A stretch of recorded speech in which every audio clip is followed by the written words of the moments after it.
Okay, hello. Hello, good morning.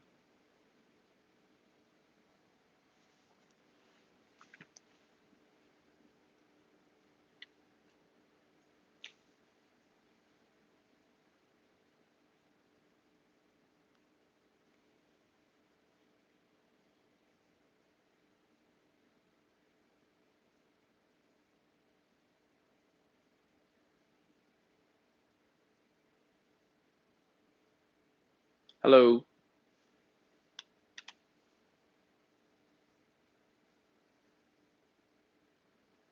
Just wait for some people to come on because obviously this is we're trying something new.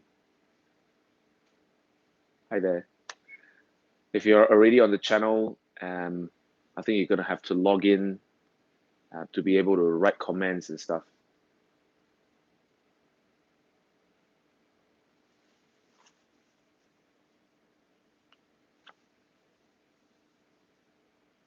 Hello.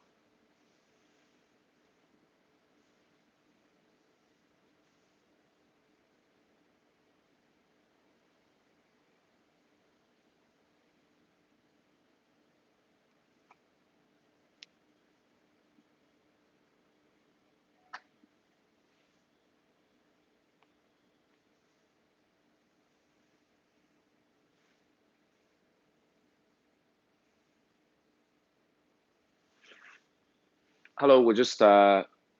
I know there's some of you that's on already. We'll just give everyone a few minutes to come on because obviously, we're trying out this channel for the first time, and I think people are still working their way around it. Good morning, by the way. Singapore. Wow. Good morning.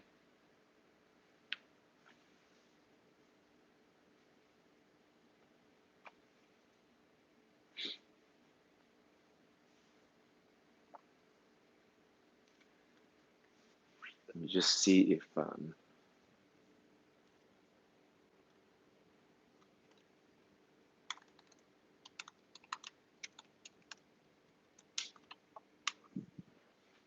just trying to see if everything's okay. The people texting.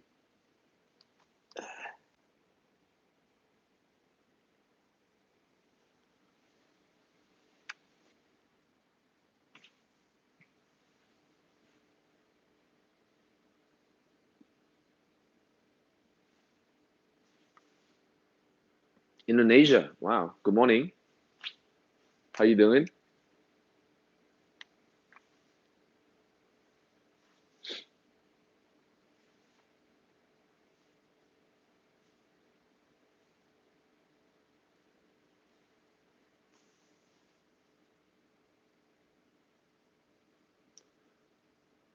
Weather looks good today. How's the weather on your side?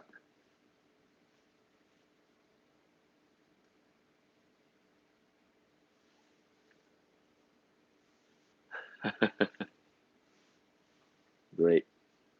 Great.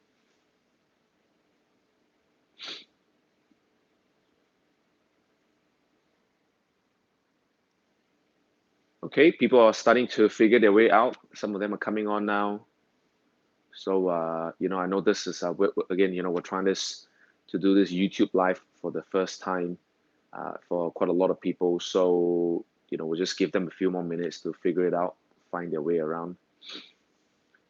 So those of you that are already on, probably if you don't mind, you can grab a drink, sit down, just give a few more minutes for the rest to come on.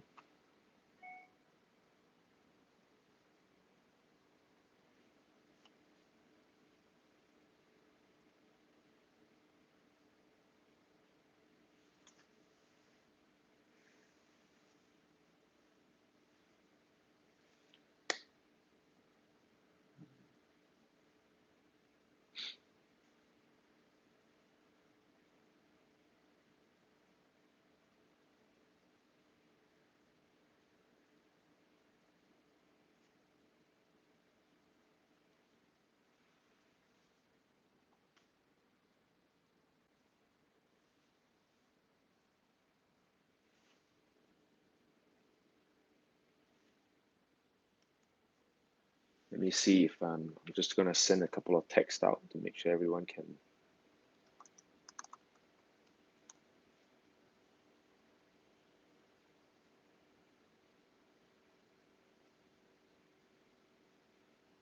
Make sure that they have no problems finding this.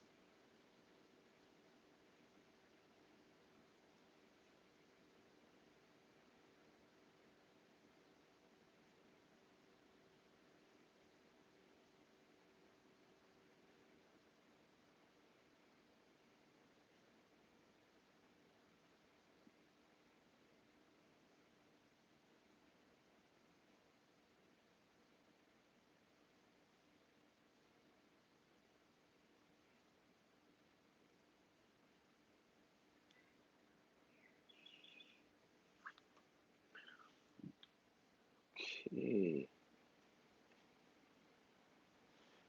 Okay, we'll just give maybe we'll just give another maybe 2 minutes and then we'll get started, okay? There's a bird on the balcony just singing away.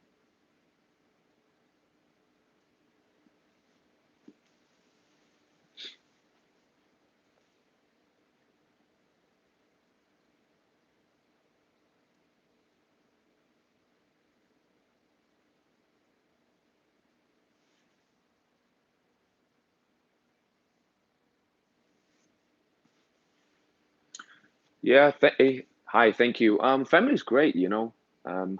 Baby's awake now. She's obviously in the room. She's not allowed to come out for the next half an hour when I'm doing this video. So yeah, she's in the room now.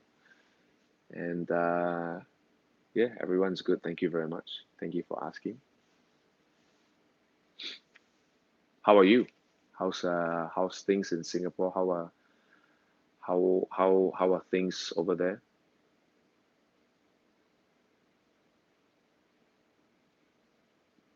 Okay, well once again. Okay, let's get started. I think some of them are still obviously figuring their way out, and for those that are already on the call, I think that'll be fantastic. So first of all, I want to say welcome everybody. Those of you that are already on this live channel at this very moment. So I hope this works for you guys. I hope the connection is fine. Everything's okay. Just to start off, I want to say that I know that everybody's using YouTube. I'm just, trying this out for the first time. Previously, we're doing this everything on Periscope, but obviously, I'm now trying to go on YouTube Live and see if this, would be any different. For those of you that are watching this video right now, if you've not logged in, you're gonna have to log in, it's like sign in for you to be able to make comments and do stuff. So if you've not done that yet, maybe you can go ahead and do that right now. Anyways, I'm just going to get started straight away. Today, the topic I'm going to talk about are the 5% actions that make all the difference in your sales. Okay, so I'm going to talk about, from my experience, what are the small things that make a big difference in your sales. Okay. And as usual, before I begin, obviously these are the social media links. You can find me in all these places, and if you want to, I'll connect with you over there, and we can chat over there. Okay, let's get straight into it. So I'm going to talk about our 5 things now.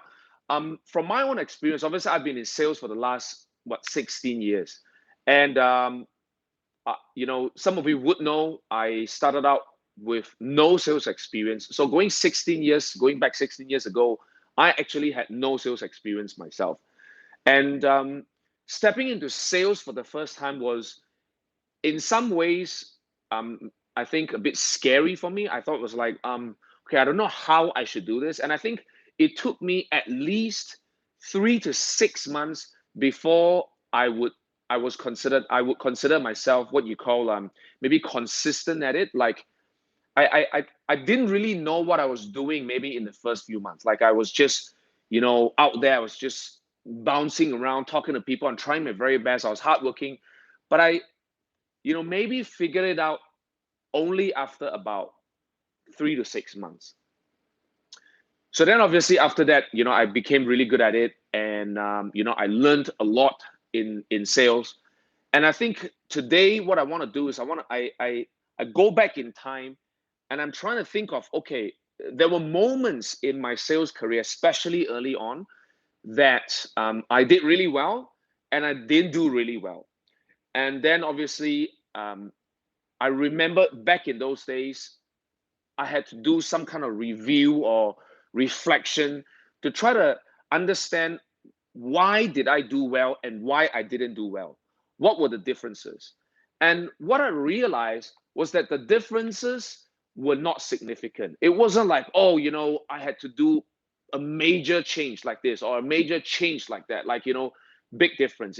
The difference between doing very well and not doing very well was actually very, very small. And that's and that's the topic today, which is the 5% actions that make all the difference. Okay, so I'm going to talk about the very first one. You'll be surprised when I give you these 5 points because you look at it and you go like, what? That's it? Because they're really simple. Like I said, it's a very small thing. Okay, the first thing, right, is that smile and eye contact. Now, I know if you're in sales, if you're watching this video and you're in sales, you already know this. You know that to be good in sales, or doesn't matter to be good in sales, to be in sales even, you gotta have a good smile. You gotta, present yourself very positively to the customer. You gotta, greet them with energy, and you gotta have a good day, that kind of stuff. And then obviously the eye contact. But what I'm talking about is again that 5%. I go back in time and I remember when I used to, when I did really well, not used to, when I did really well, and then there was a moment when I, dipped, and then, again, these were the early days when I was just learning sales, figuring it out. I realized that the difference was a genuine smile and a not so genuine smile. I'm not sure if you understand what I'm trying to say. If you've been doing sales for a while, or if you've tried it for a few months at least, I think you know what I mean. When we go from one customer to the next customer, there is like a gap. There is a gap between that sales moment and then the next sales moment. So there's a gap. That gap is what you call the true self, right? The true self gap. And in a lot of the sales that I used to do, which is in events, in road shows, in a shopping mall, out there meeting customers, we had these gaps where I'm talking to this customer, and then the customer is like, done, finished, right? And I'm like, okay, stop. And in between, in transition to the next customer, that moment is the moment of what you call the real self. And I've seen people, I look around and I see people, for me, not so much, but I've seen people around me that when I was in sales, I see them not really having that smile. So it's like, hi, oh my God, sir, like this, like that, like this, like that. And it's a positive smile. And the next, when it's done, they go back to, like this. Or like, especially if the previous customer did not end in a sale, And I'm specifically referring to maybe in instances for industries like myself, where, we are meeting customers at the events, in a shopping mall, out there, in the public. So it's like contact with customer, and then there's a break, and then the contact with the next customer. So this break in between, me, for myself, I was really just generally a positive person. So I'm smiling. Like I'm smiling to everyone. Like I'm like, hello, hi there, And I think this smile that is consistent throughout the day makes a big difference. Morning. And also just specific to this smile, I'm talking about towards the end of the day. Now, a lot of people have no problem having a positive attitude, or having that bright smile at the start of the day. So let's say it's 10 o'clock, 9 o'clock in the morning, or maybe even after lunch, 1 o'clock, 2 o'clock. That's no problem. But as they start progressing through the day, when it comes to like 5 p.m., 6 p.m., when it's been a long day, or when it's not been a particularly positive or exciting day so far from a sales perspective, then suddenly that face change. And I think customers feel it. So at 4 or 5 o'clock, when you start meeting the next customer, maybe you don't smile as brightly as you did at 9 o'clock in the morning. Okay. But I think that's not right, because maybe that 5 o'clock customer is ready for the sale. Do you know what I mean? But because you were so positive and so energetic in the morning, but then when it came to 5, you're like, just like the energy, like that real positivity. Then all of a sudden, the customer you could have gotten at 5, 6 o'clock is now maybe gone, because that smile is just not there anymore. Okay, the eye contact. Now, eye contact, I think everybody knows that, to engage the customer properly, you gotta have eye contact. But what I mean by eye contact is this proper making eye contact when you speak with the customer. I've seen a lot of salespeople, and even in my own experience training the sales teams myself, there is eye contact. It's not like there is none. But when they make eye contact, it's not frequent enough, and it's um not strong enough, if you know what I mean. Like when I say strong, I don't mean like strong, like stare at the customer. But I mean, sometimes when you present and you talk to the customers, sometimes we're looking at products, we're looking at, maybe you're looking at presentation material, like, sir, let me just explain to you something. So there's some presentation material, or you're looking at some products, you're looking at stuff. So when you're talking to the customer, so imagine you're like my customer, right? And then I'm like showing you the product, I'm showing you the brochure, I'm talking about stuff. And I think it's important that every once in a while you look back to the customer, like, and I think people miss that little bit, which is like, okay, like this, you talk about this, you know what I mean? Like, and then you talk to the customer, you re-engage back to the customer. Because when every time you look back at the customer, you know what that does? It's like, it's an indirect or a soft way of calling the customer again. It's like this, you know. So when you look back at a customer every once in a while, you are sort of ensuring that you're still with me, right? It's a very indirect way of saying you're still listening, right? You're still following me, right? Everything's so far okay, right? And you're like re-establishing that trust, reconnecting that trust with the customer. In my opinion, this small movement, this small adjustment does help increase your possibility of a sale. Okay, so because if you're just like, product, yes, product, and the customer's like here, right? Like you, like here, right? I think we lose that connection after a while. We lose that effect after a while.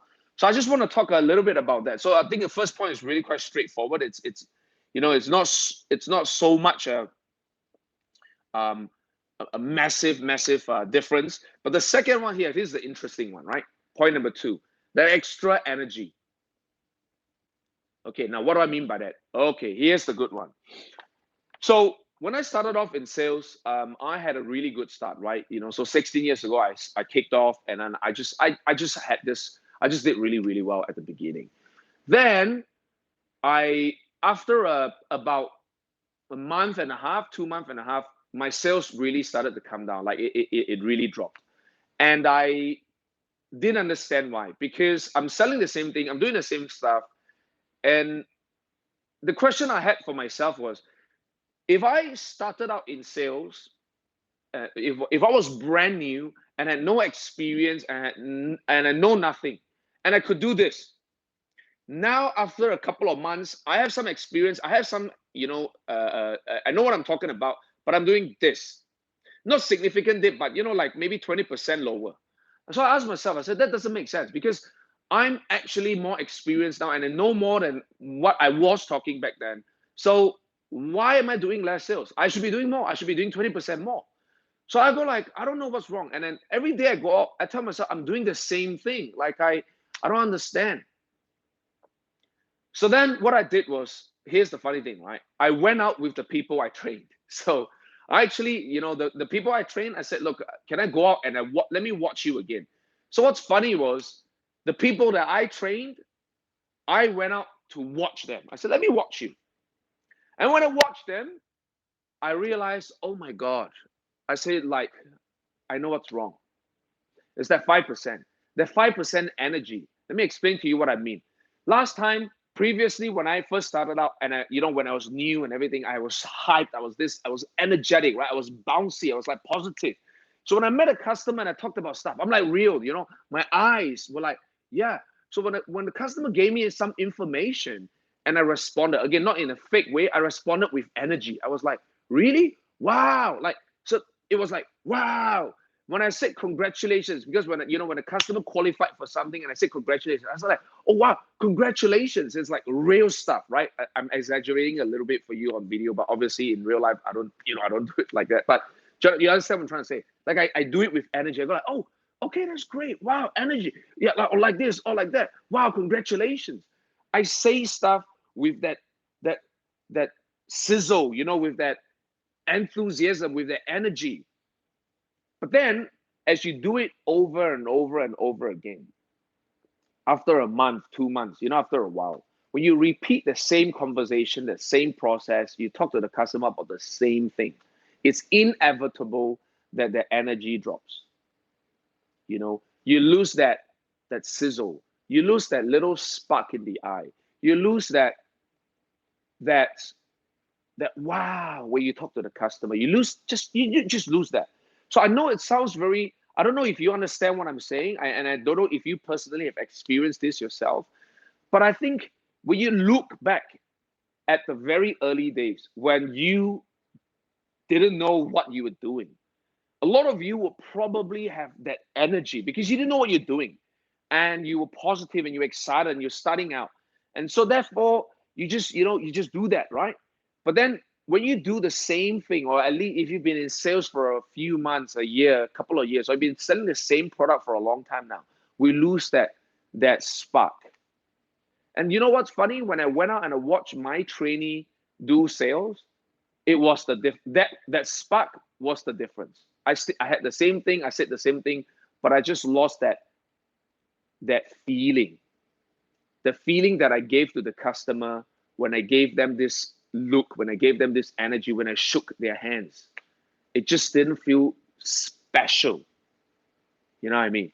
Okay, so that's point number two, right? The extra energy. Okay, point number three is this. Here's another interesting one: a genuine conversation and interest. Okay, so let me elaborate. In sales, people talk about breaking the ice, chit chat with the customer. Like, don't just talk about a product, don't just sell, don't be too eager to sell. Like, get to know your customer, be a friend. So how are you? How's the weather? Thank you, Prabha. Yeah. So how are you? How's the weather? How what how's work? How are your family? How are your kids? Things like that. So you may talk about a few different things. What I've found, from my own experience in my early days, like that's just the way it is. So when I first started out, some of these conversations weren't genuine, right? Because I was given a script, right? Because I was trained. Again, I had no experience in sales when I started out. So they told me you got to chit chat with the customer, you got to break the ice, you got to ask this, ask that. Yes, Apple earbuds. And so I did it, but I didn't do it because I wanted to know. I did it because that was the script. I did it because, well, okay, my they taught me that you got to chit chat with the customer, you got to break the ice, you got to ask about this, you got to ask about that. So then I went out and I was like, oh, where do you buy this bag from? Oh, are you working around here? Oh, have you had lunch? Oh, how are your kids? But I didn't mean it.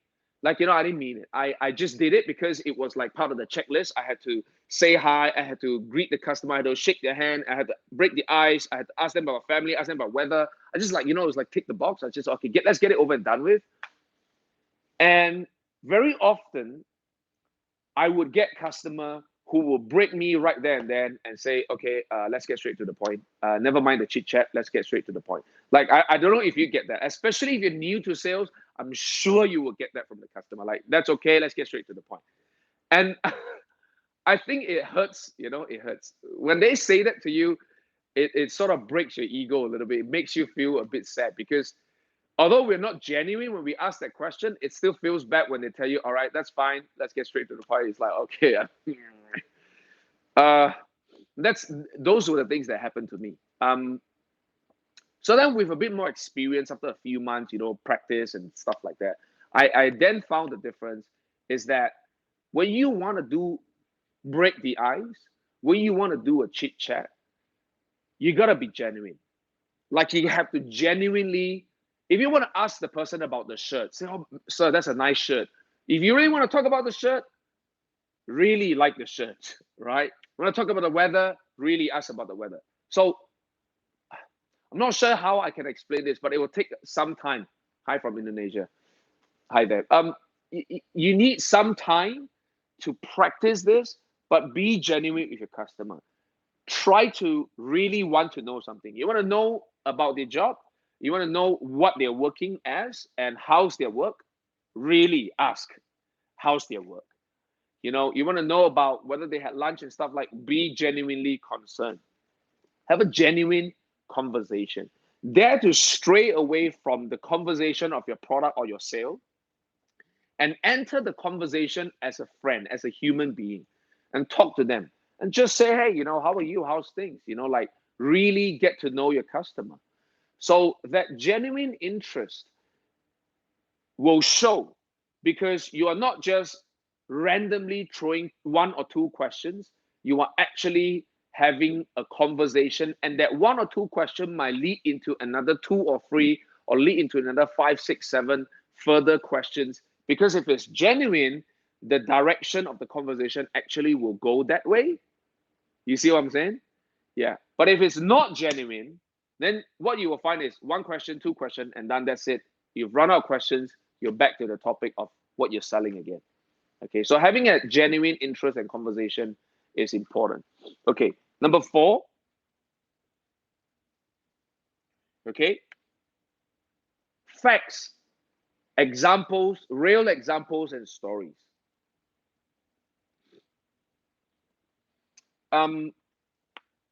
When I went out in sales, I looked back and I realized the very big difference between how I did my sales versus, thank you, Sean, versus other people who probably were not as good during my time.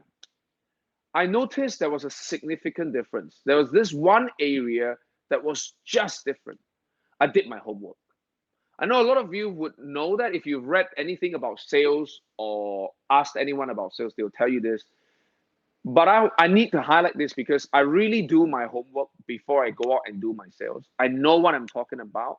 Like, I'm very deeply rooted in the history and the background of my product. I think it makes a difference. Let me tell you what I mean. Now, let's say you're selling Mercedes-Benz, right? You're a car salesman and you're selling Mercedes-Benz. Is it enough that you know the model that you're selling? Oh, okay, I've got a C class, an E class, the S class, the 200s, the 300s, the 320s, whatever, the different models, the different horsepower. Now, I know as the salesperson, you need to know that. I know that. But is it enough? Is it enough to just know what you're selling? Or do you even need to go all the way back and know the history of Mercedes? Would it make a difference if we could tell the customer when Mercedes started and how did Mercedes become what it is today? What's the history of Mercedes? Why do people buy Mercedes? Do you understand what I mean? Now, let me extend that even further. Would it make a difference if you knew why people buy BMW? And you went as far as to not to talk about BMW, but you do the research and to know as far as why people buy BMW and not Mercedes, or why people buy Mercedes and not BMW. And you know the history or the whole change or the whole years of BMW. Would that make an even more bigger difference? The answer is absolutely yes. And that's what I did. I did my homework. When I did my homework, whatever product I'm selling, if I'm representing a charity or if I'm representing a product or representing a phone company or representing a bank, go all the way back. I go and understand the whole history, the whole, again, different projects, different products, different, requirements. You want to go all the way back and understand the history, the becoming. How did they become what it is today? What are they doing now? What's the future plan? What are they trying to change? What are they trying to become? What are their competitors? What are the competitors selling? What's the difference? And I put it in maybe, this stage, maybe you put it in the iPad when you present to the customer. Maybe you have a brochure and you tell the customer the difference. But you got to be able to, when you meet a customer, you talk to the customer, you got to be able to provide real numbers, facts, stories, statistics that can prove that you know what you're talking about, that can tell them, that can show them the difference between A and B. Product A is like this, product B is like that. That's why you want to choose product A. When you have statistics, real numbers, real understanding, what does that make? how does that make the customer feel? When you can provide that information and the customer listens to how well you know your product, like how deeply rooted you are in the system of the product, they feel you're an expert. They start to trust you. They go like, wow, this guy's an expert. This girl's an expert. Wow, he or she knows what he's talking about. Like, wow, like, really? Is it like that? Wow. Like, oh my God, I didn't know that. When you can tell the customer things that they didn't know. Like, because sometimes, people think they know everything. They go like, yeah, I know this. Yeah, I know that. So, for example, back to the Mercedes sales. If you don't want to tell me about the C class, the E class, the horsepower, this and that, you know what? Maybe I know everything. Maybe I did my research before I came in. Maybe my friends already told me that. Maybe I've driven my friend's car before. So if you're just going to tell me something about the car that you're selling at this very moment, I might go like, yeah, I already know that. But if you tell me the history of Mercedes, you want to tell me, last time previously they didn't have the S class, and the S class came only because of this. The S class is suitable for people like that.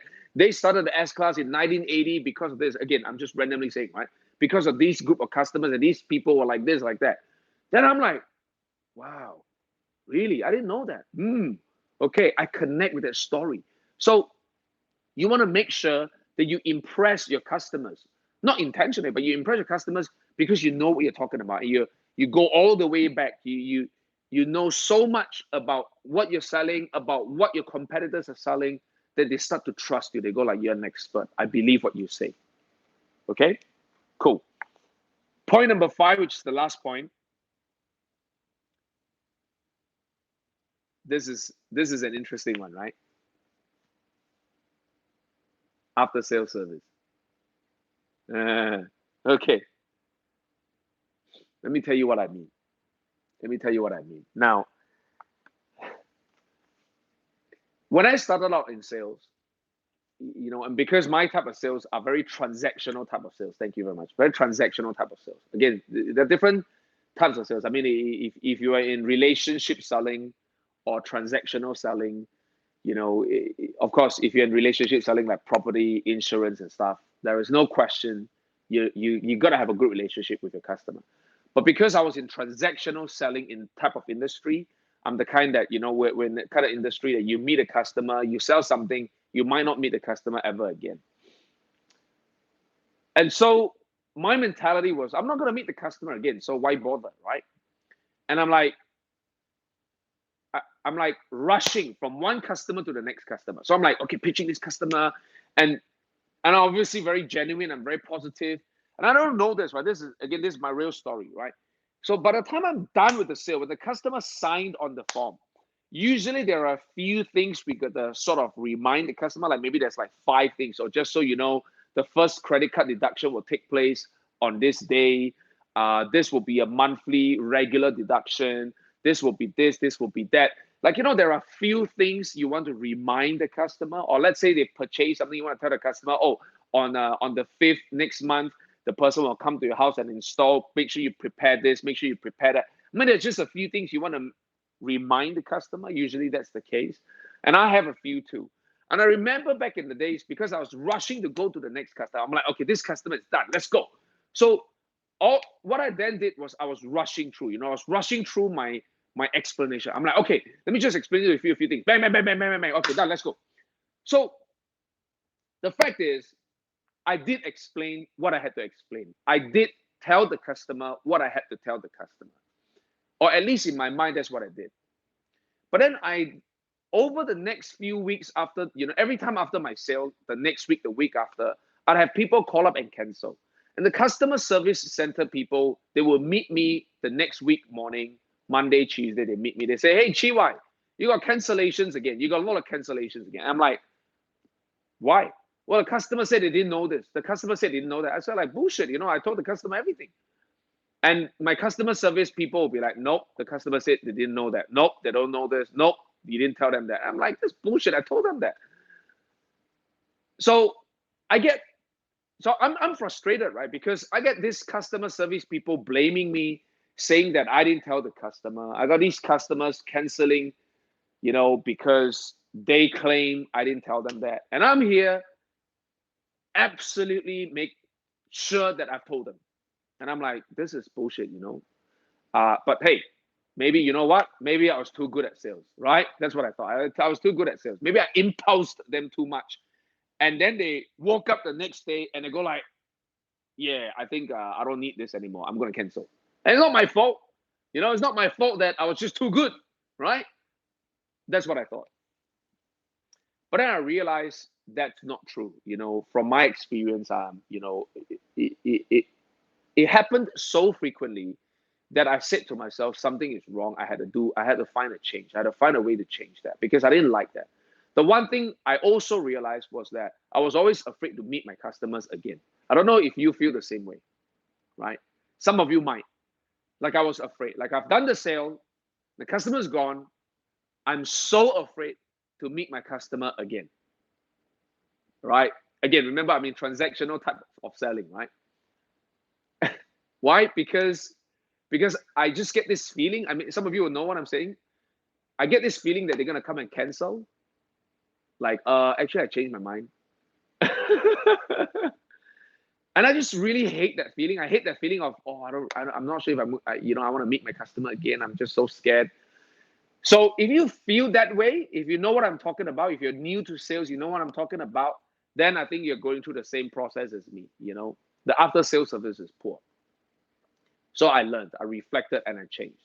I realized that it's the salesperson's job. Remember this, right? This sentence is so important. It's the salesperson's job to make sure the customer understands the deal. It's not the customer's job to understand the salesperson. So, if your customer is in a rush, it's not their job to understand what you're saying. If your customer is not listening, not paying attention, again, it's not the customer's job to listen to you, right? It's the salesperson's job to make sure the customer understands, even if they are rushing, even if they're not paying attention, even if you've told them already. Are you sure they've understood? Are you sure they remember? Are you sure they recognize or they remember what you told them? So what I then did was I changed. I changed the way I deal with my customers at the end of the sale. I no longer rushed. I make sure that after they signed for the form, they paid the deal, the whatever, right? I was even nicer than when I started. Because previously it was the other way around. I was really nice when I started. I'm not nasty at the end. I'm just like rushing to get to the next one.